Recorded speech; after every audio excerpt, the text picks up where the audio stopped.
Jaha, katoppa tosiaan lähtökohtaisesti sitä, että sulla nyt toimistokoneessa on jotain mättöä havaittavissa, ymmärsikö näin? Ja totta kai minä ymmärsin, olenhan sentään Seppo Kalevi. Toimistolaitteessa joo, ja nyt onnittelen kyllä sinua kerrankin siitä, että jos koskaan elämässäsi olet täysin distansoitunut ihan oikein ja puhumassa oikealle miehelle ongelmista ja avoimesti ja niin päin lykäten. Sanotaanko näin, että sun probleema on siellä kopiokoneessa ja niinhän sä kerroit, että se on siinä distanssia vastapäätä olevassa laitteessa, eli tämä tulostin, joka ei skannaa eikä tulosta.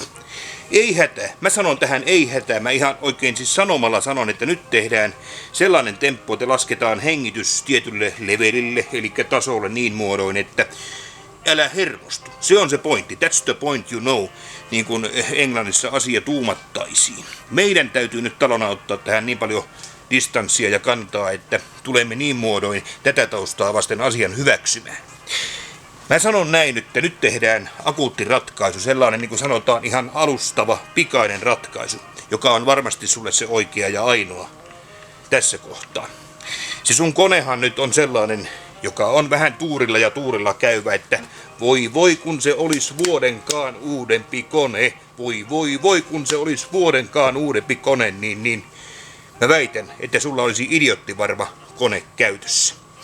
Ja nyt näistä distansiiveistä ja muista oppineena tätä taustaa vasten voin sulle sanoa, että nyt kannattaa tehdä ehdottomasti väliaikainen ratkaisu. Se on ihan must.